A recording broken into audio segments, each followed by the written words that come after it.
Assalamualaikum warahmatullahi wabarakatuh. Izin memperkenalkan diri, saya Nafa Nafisa Hanifa dengan NIM akhir 250 dari kelas H dan dari kelompok 8. Pada kesempatan kali ini, saya akan menyampaikan presentasi dalam rangka memenuhi mata kuliah kimia organik. Presentasi ini berjudul Kajian Struktur Molekul dan Mekanisme Reaksi Sintesis Klorofeniramin Maleat atau yang sering kita kenal dengan CTM. Baik, kita mulai dari mengenal CTM secara umum terlebih dahulu. CTM merupakan antisiamin generasi pertama atau antagonis reseptor H1 yang secara luas digunakan untuk meredakan gejala alergi seperti rinitis dan urtikaria. Sifat fisik CTM berdasarkan farmakope berupa serbuk hablur berwarna putih, tidak berbau dan memiliki rasa pahit. Karakteristik utama CTM memiliki kemampuan menembus SBD atau sawara darah otak dengan sangat baik karena sifat lipofiliknya, sehingga memicu efek samping utama berupa sedasi atau rasa kantuk. Sekarang kita mulai ke inti pertama, yaitu identifikasi gugus fungsi CTM. Jadi CTM memiliki 4 gugus fungsi. Yang pertama ada cincin 4 klorofenil, yaitu cincin benzena dengan substituen atom klor pada posisi para. Gugus ini berkontribusi besar dalam meningkatkan sifat lipofilik atau hidrofilik molekul. Yang kedua, cincin piridin, yaitu heterosiklik aromatik yang mengandung satu atom nitrogen, berfungsi sebagai basa lemah dan akseptor ikatan hidrogen. Yang ketiga, rantai samping alkil, yaitu jembatan propil CH-CH2-CH2 yang menghubungkan gugus aromatik dengan gugus amina di ujung. Yang keempat, ada amina tersier, yaitu gugus NCH32 atau dimetilamina yang akan terprotonasi pada pH fisiologis tubuh untuk berikatan langsung dengan reseptor histamin. Selanjutnya, kita tinjau karakteristik atom dan orbital molekul CTM dari sisi hibridisasi karbon. Ada dua tipe yang berlaku dalam molekul ini. Yang pertama, atom C pada cincin benzena dan piridin berhibridisasi sp2, yaitu geometri planar atau dengan sudut ikatan mendekati 120 derajat. Yang kedua, atom C pada rantai propil jembatan berhibridisasi sp3 dengan geometri tetrahedral dengan sudut ikatan 109,5 derajat. Sistem konjugasi. Keberadaan elektron N yang terdelokalisasi pada struktur cincin aromatik meningkatkan kestabilan termodinamika molekul. Sementara itu, sifat amfipatik memiliki nilai log P mendekati 3,4, menunjukkan adanya keseimbangan dinamis antara bagian nonpolar atau hidrofobik dan bagian polar, yaitu hidrofilik, yang mempermudah penetrasi melewati membran biologis. Ini adalah salah satu poin yang paling menarik secara kimia organik, yaitu aspek stereokimianya. CTM memiliki pusat kranial 1 atom karbon kiral pada posisi C3 rantai propil yang mengikat 4 gugus berbeda, yaitu cincin klorofenil, cincin piridin, atom hidrogen, dan gugus dimetilaminoetil. Yang kedua, isomer optik atau enantiomer. S-klorofeniramin atau dexklorofeniramin memiliki afinitas dan aktivitas antihistamin 20 hingga 100 kali lebih kuat dibandingkan bentuk R. R atau klorfeniramin memiliki aktivitas yang sangat lemah dan kurang signifikan terhadap reseptor H1. Sediaan komersial. CTM di pasaran umumnya diproduksi dalam bentuk campuran racema atau 50% S dan 50% R demi efisiensi biaya produksi, karena pemisahan enantiomer atau resolusi optik memerlukan tahapan yang kompleks. Sekarang kita akan masuk ke bab mekanisme reaksi sintesis CTM. Sebelum membahas langkah sintesis maju, saya ingin menjelaskan terlebih dahulu konsep retrosintesis.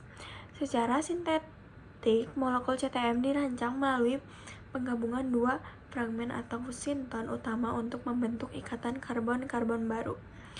Bahan baku utama menggunakan senyawa 2-benzilpiridin atau turunan 2-pikolin dan senyawa 4-klorobenzil klorida atau halida alkil yang sesuai. Jenis reaksi utamanya substitusi nukleofilik atau kondensasi dengan bantuan agen basa kuat, aminasi reduktif atau untuk mengkontroduksi gugus amina tersier di ujung rantai. Kita masuk ke tahap 1 yaitu deprotonasi dan aktivasi nukleofilik. Menggunakan reaktan senyawa 2-benzilpiridin direaksikan dengan agen basa kuat, contohnya natrium amida, NaNH2 atau LDA atau lithium diisopropilamide. Mekanisme reaksinya yaitu basa kuat akan menyerang dan menarik proton H+, asam yang terikat pada karbon posisi alfa, jembatan antara dua cincin aromatik. Hasil dari tahap 1 terbentuknya senyawa intermediate berupa karbanion atau karbon bermuatan negatif yang terstabilkan secara delokalisasi atau resonansi dengan sistem elektron, cincin piridin dan benzena di dekatnya. Karbon ini berperan sebagai nukleofil kuat. Kita lanjut ke tahap 2 yaitu alkilasi nukleofilik atau SN2. Menggunakan reaktan intermediate karbanion dari tahap 1 direaksikan secara lanjut dengan senyawa 2-dimetilaminoetil klorida. Mekanisme reaksinya, karbanion selaku nukleofil menyerang pusat karbon elektrofilik yang mengikat atom klor pada senyawa halida tersebut. Proses serempak atau SN2, pembentukan ikatan baru C dengan C berlangsung secara serempak bersamaan dengan lepasnya ion klorida sebagai gugus pergi atau leaving group yang baik. Hasil dari tahap 2 yaitu terbentuknya kerangka molekul yang utuh dari klorofeniramin dalam bentuk basa bebas. Masuk ke tahap akhir, sintesis atau reaksi asam basa salifikasi. Dengan rasionalisasi, klorofeniramin basa bebas murni berwujud minyak kental yang kurang stabil terhadap oksidasi udara dan sukar larut dalam air. Guna formulasi sediaan tablet farmasi, wujudnya harus dikonversi menjadi garam padat kristalin. Reaksi kimianya mereaksikan klorfeniramin atau basa bebas dengan asam maleat atau asam dikarboksilat menggunakan medium pelarut organik yang sesuai seperti etanol, dan mekanisme yang terjadi reaksi transfer proton H+ dari gugus karboksilat asam maleat menuju atom nitrogen amina tersier pada molekul klorfeniramin yang bersifat basa. Hasil akhir dari tahap akhir ini diperoleh kristal klorfeniramin maleat atau CTM yang larut dalam air, stabil pada penyimpanan dengan titik leleh spesifik berkisar antara 130 derajat sampai 135 derajat Celcius. Sebelum kesimpulan, ada satu aspek penting yang perlu kita diskusikan, yaitu bagaimana elektronik dan sterik memengaruhi jalannya reaksi. Yang pertama, efek induksi atom klor. Atom klorin pada posisi para merupakan gugus penarik elektron melalui efek induksi negatif atau Men-E. Kehadiran memodifikasi kerapatan elektron pada cincin fenil, namun karena posisi yang cukup jauh dari pusat reaksi nukleofilik, kehadiran gugus Cl ini tidak menghambat reaksi alkilasi utama secara signifikasi. Yang kedua, rintangan sterik. Cincin piridin dan benzena yang berukuran besar di sekitar karbon alfa memberikan halangan sterik yang cukup bermakna.